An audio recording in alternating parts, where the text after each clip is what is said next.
Hi, welcome to HardReset.Info channel, dear viewers. In front of me Samsung Galaxy Tab S6 Lite, and now I'm gonna show you how to enable caller ID announcement, how to enable reading caller ID, caller name allowed on this device.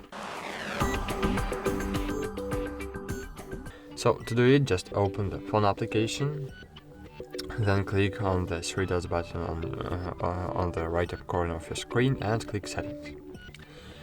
Then choose Answering and Ending Calls, and here you will see Read Caller Names Allowed, and enable this feature.